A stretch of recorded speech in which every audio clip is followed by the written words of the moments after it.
The Truth About Goblins. Chapter 46. It felt strange, following an invisible string. It was like trusting a ghost to lead the way through a labyrinth of see-through walls.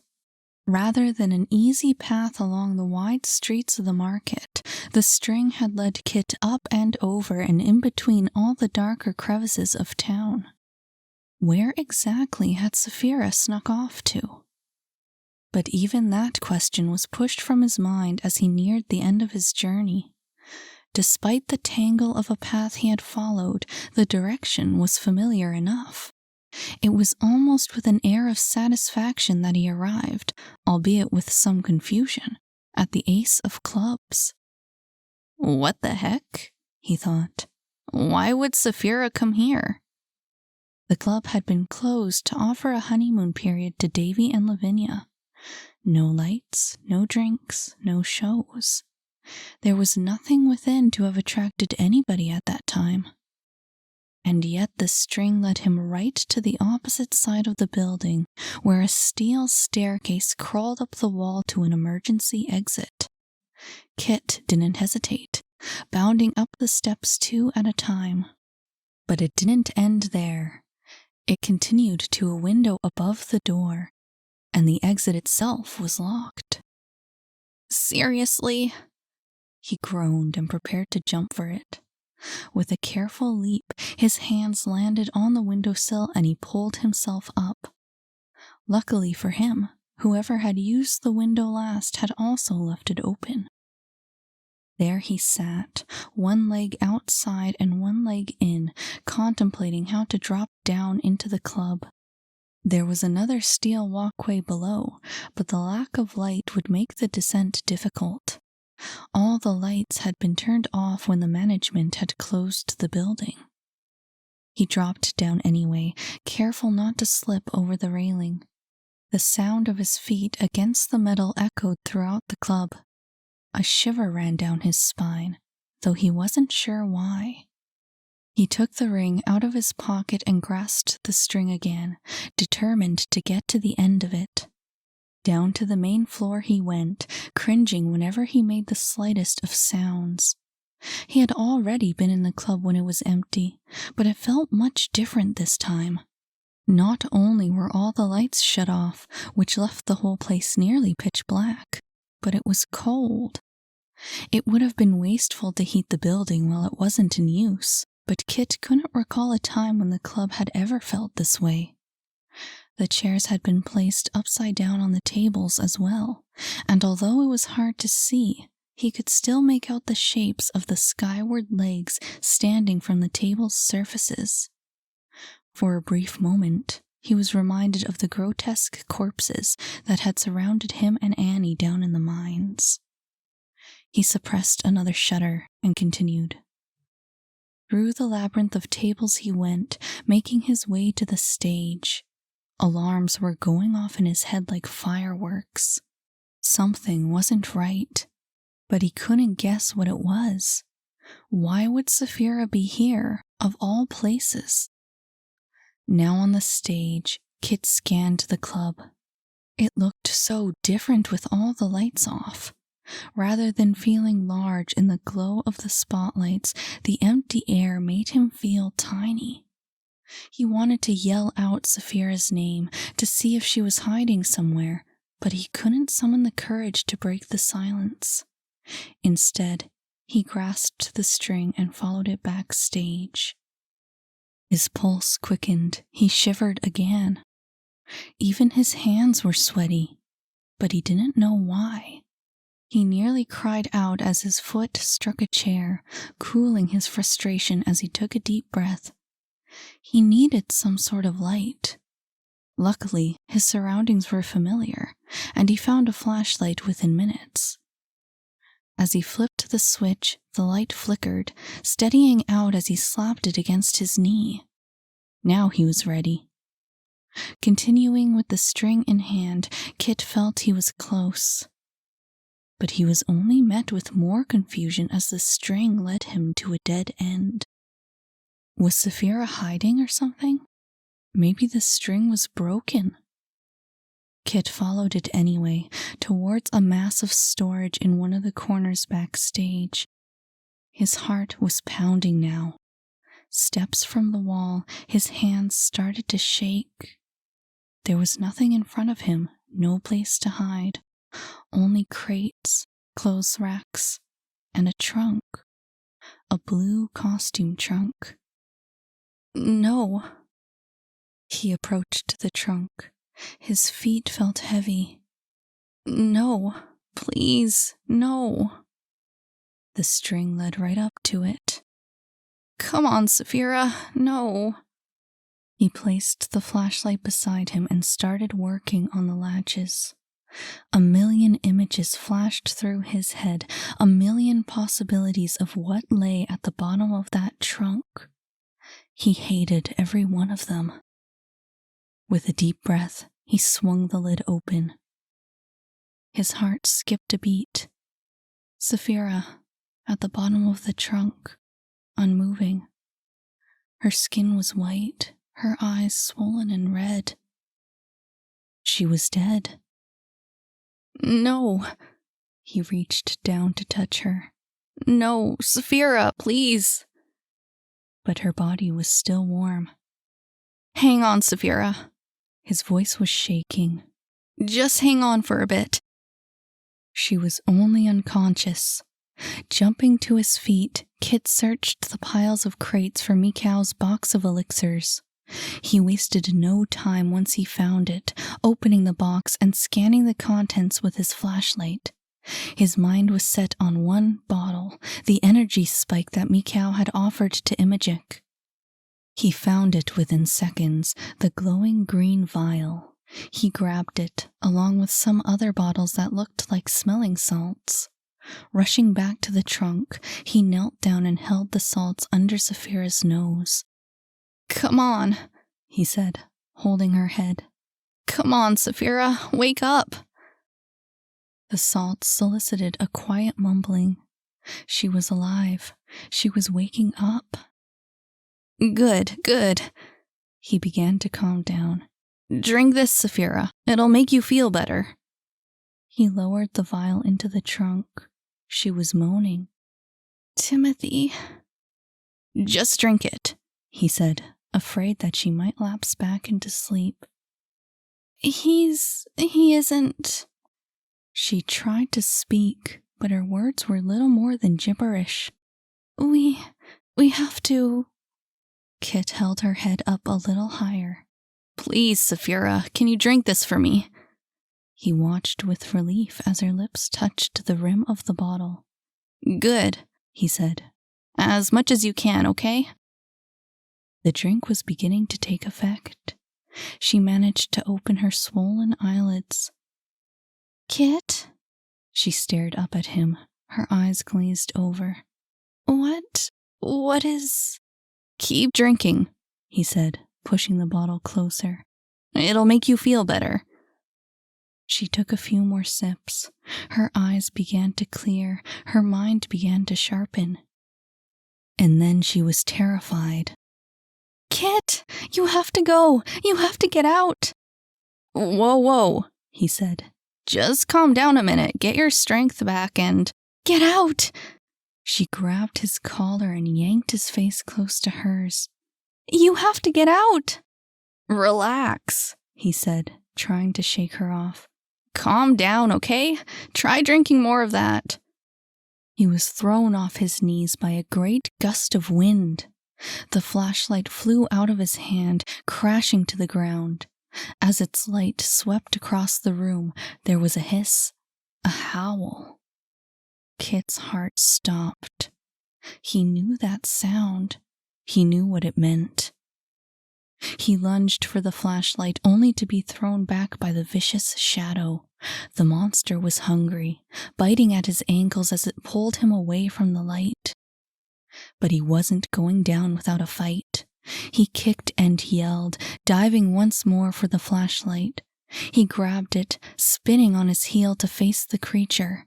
It screamed a second time, retreating to the corner where Saphira lay. He heard the lid of the chest snap shut. He pointed the flashlight towards the trunk to frighten the monster away. Seizing the opportunity, he ran to the chest and flipped it open, flashing the light behind him whenever the creature tried to creep closer. "Come on!" He reached in and grabbed her arm. "We gotta get out of here!" "Leave!" she cried. "Leave me! Just run!" He wasn't about to let go. He pulled her out of the chest and tried to get her to stand. Her knees buckled and she fell to the ground. "Please, just go!" He yanked her up again, flashlight in hand. It felt as though the monster was on every side of them. Making slow progress, he half carried, half dragged her along the backstage hallway. But the creature refused to stand aside. The moment Kit's back was turned, a great claw emerged from the darkness and knocked the flashlight from his hand. Another attack sent them both tumbling to the ground. "Light," he thought. "We need light." It was his only weapon. Even as he tried to light his fireball, Kit could feel the monster's teeth sinking into his arm. He screamed, finally summoning the fire. But the flame flickered and died. He tried to reignite it, but with no success. The creature, sensing his vulnerability, closed in on the two, its shapeless body pushing against their skin. Saphira cried out. Her light appeared, blinding in the darkness. With a terrible screech, the monster withdrew, retreating to the far wall. They were safe, for now. But the creature was still near, stalking the perimeter of the room as it waited for a chance to strike. Kit looked to Saphira.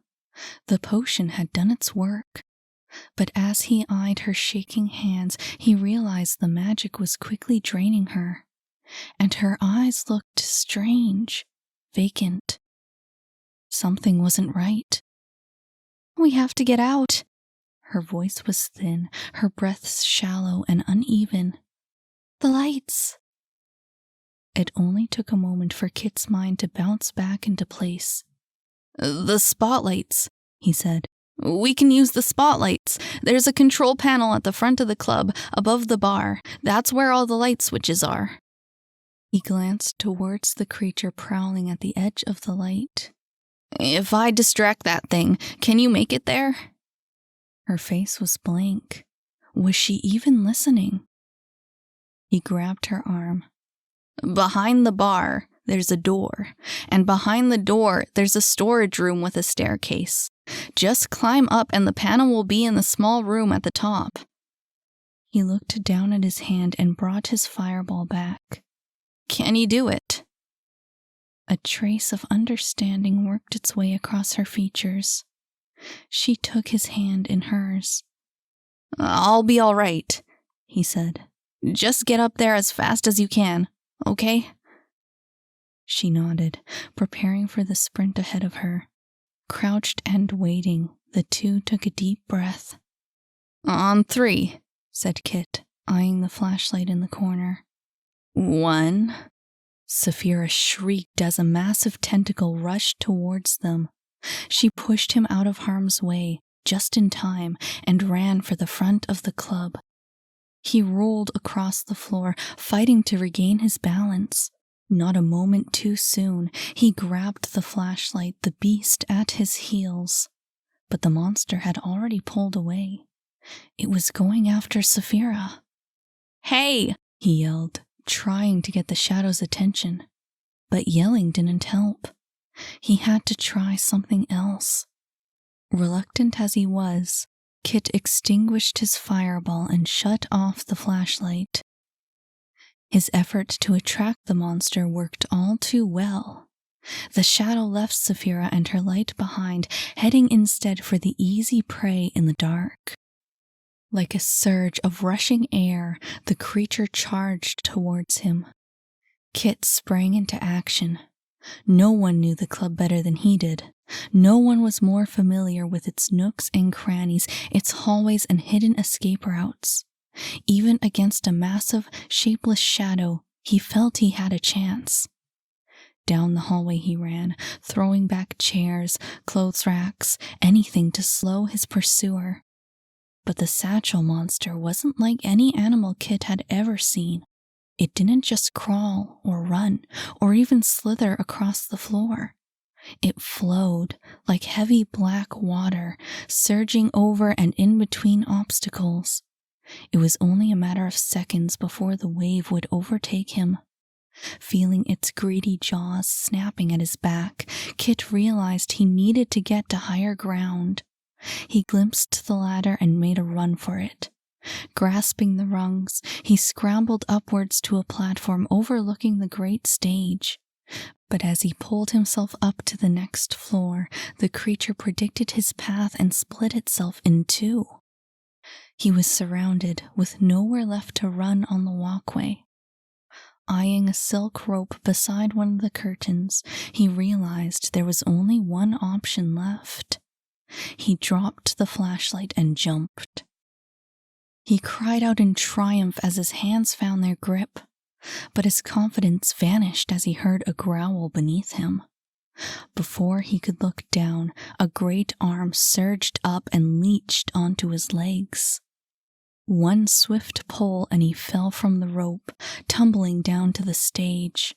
He tried to stand, but the monster was already at his feet. A second later and it was on his arm, around it.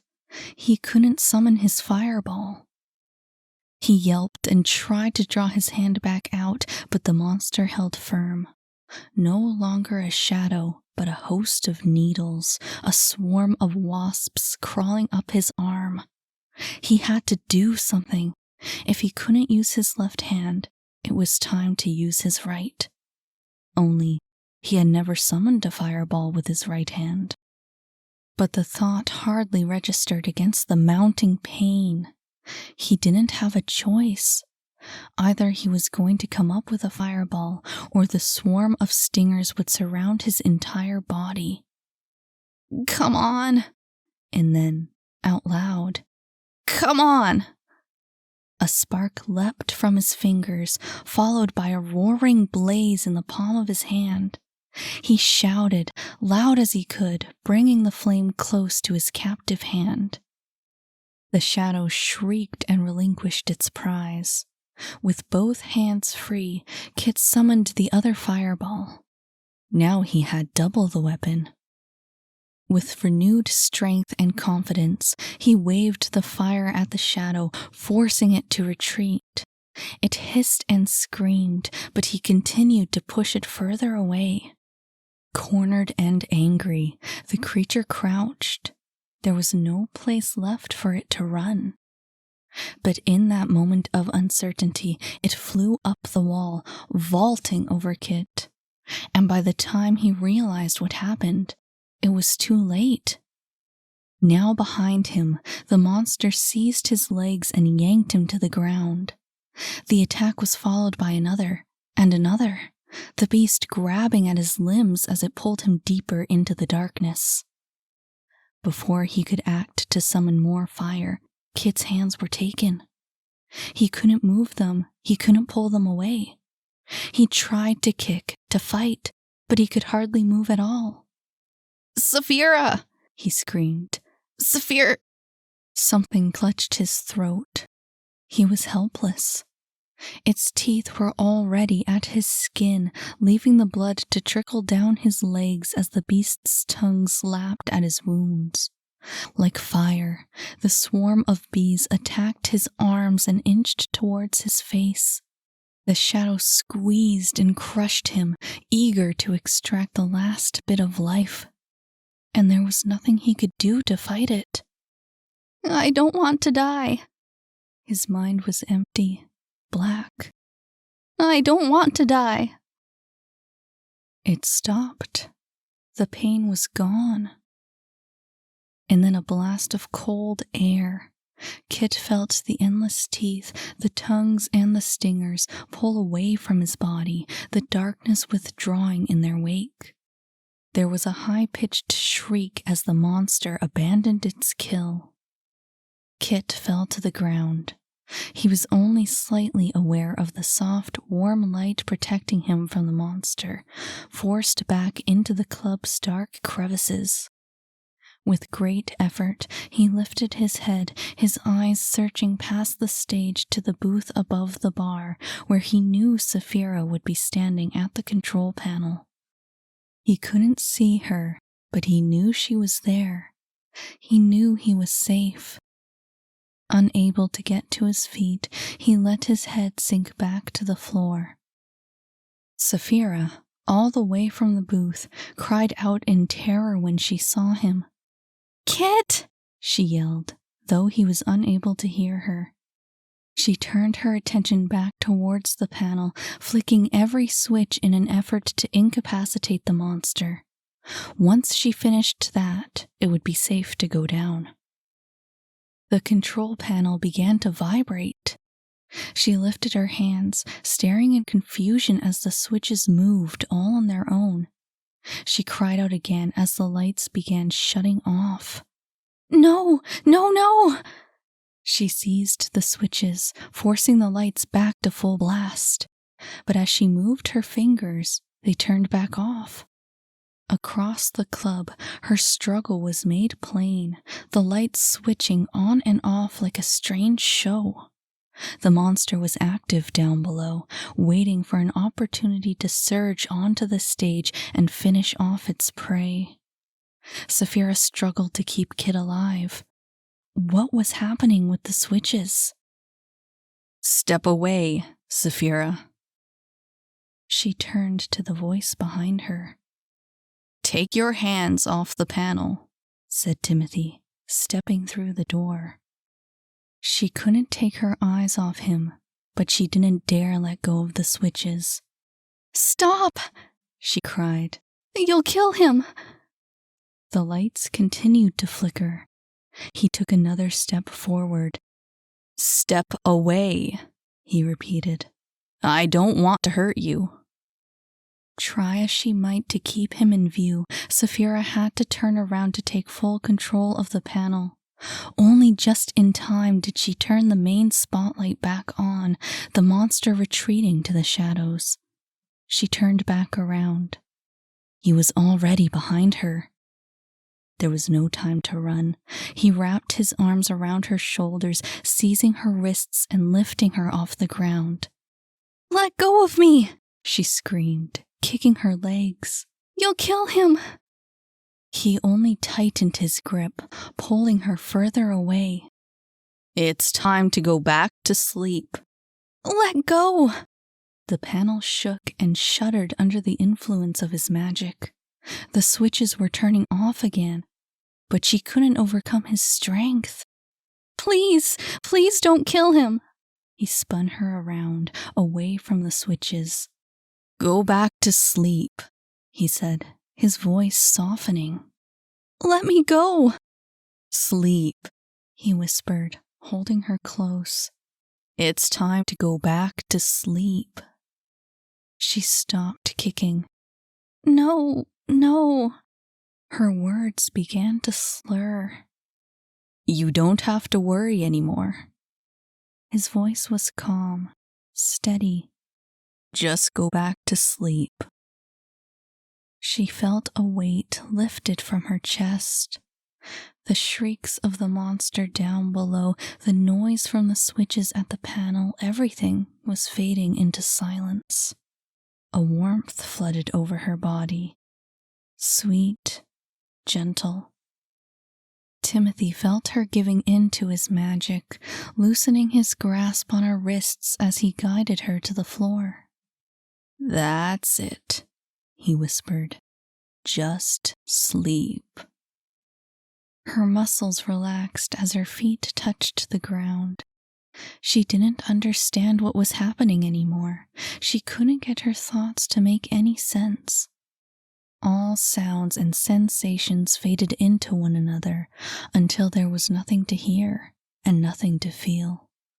Her worries were long forgotten, her fears distant. All that remained was the darkness ahead and the release it promised her. With one last sigh, Saphira closed her eyes.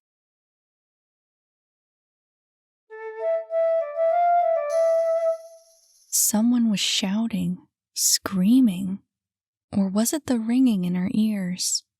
It hurt to listen. She wished it would stop so she could go back to sleep. But it kept going. Her heart was beating like a drum, fast, constant. It continued to beat despite her desire for rest. Although her eyes had closed, her mind refused to drift into the dream world, and the ringing persisted as time wore on.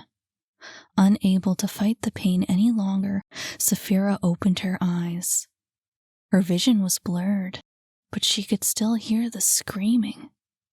The ringing, however, was fading. The world around her became clearer. She felt the cold floor against her skin as she turned her head. There was someone in front of her. She knew right away that it was Timothy. Even from behind, she recognized him. He was standing, looking away from her. What was he doing? Her strength was returning. She lifted her head off the ground. It hurt to move, to think, but her mind was sharpening with each breath. She wished the ringing in her ears would come back, if only to cover the screaming.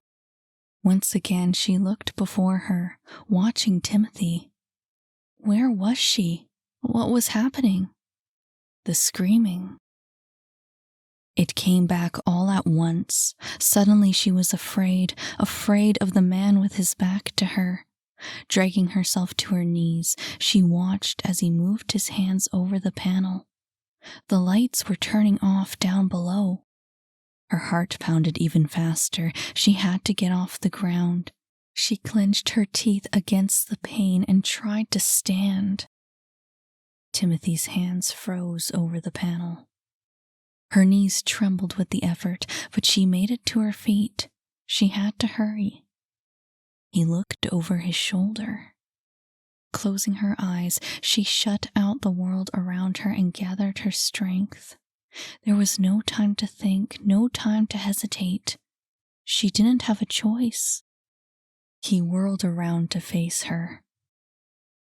There was a flash, a white wave that burst from the booth of the club and surged through the entirety of the building. The walls shook with its force. The chairs on the main floor flew off the tables. Everything was bathed in absolute light. And then it was silent. Just as quickly as it had come, the flash was gone. Saphira opened her eyes. She was back on the ground. Forcing her mind into focus, she got to her hands and knees and looked around the room. The booth's window was gone, shattered to pieces by her magic, and Timothy was nowhere to be seen. She crawled to the panel and pulled herself to her feet. Looking out the empty window, she peered down at the mess far below. Her stomach lurched as she caught sight of Timothy's body. He was lying on his back among the overturned tables and chairs, arms spread wide. She continued to stare, waiting for his chest to rise and fall with heavy breaths. He remained still. She turned her head at the sound of Kit's voice. He was still on the stage. He was still alive. Pushing Timothy from her mind, Saphira forced herself into action and headed back down the stairs. Her legs were shaking, but she summoned what strength she could and continued. On the main floor, she ran to the stage. Kit! Her heart stopped when she saw him, bleeding on the ground. Kit, please! She dropped to her knees and held him. There were bites and scratches all over his body, blood on his legs and chest. One of his arms was covered in hives. She watched his lips move as he moaned, but had to look away. It was too much for her. She turned her gaze past the stage towards the tables and chairs. Timothy, Her heart jumped to her throat. She looked to where he had fallen. He was no longer there. "Is it gone?" She turned back to Kit. "Is it safe?" His eyes were barely open. She took his hand in hers, nodding. "Gone. It's gone." He closed his eyes and sighed. She got to her feet, scanning the room for signs of Timothy and his monster. The wave of magic had destroyed many of the overhead lights, but the stage was bathed in a soft yellow glow, the spotlight still intact. She directed her gaze to the dark corners of the club, worried that the monster would be hiding amongst the shadows, but the room was empty. The creature was gone. Timothy was gone, and Saphira knew he wasn't coming back. She stood for longer than she should have, but another moan from Kit brought her back to his side. She took his hand. "I'm sorry." Her words came out as a whisper. It's all my fault. Kit." There was no answer for the longest time. She didn't move. She couldn't bring herself to stand. But she felt him squeeze her fingers. "Help." She held on to him, afraid. "Please, Saphira." The world around him started to fade. "You need to get help." Silence, hesitation. It was a long moment before she pulled away, her footsteps echoing across the empty club. Kit didn't have the strength to watch her leave. His vision darkened, the light around him grew hazy, and before he could hear the door close behind her, he drifted back out of consciousness.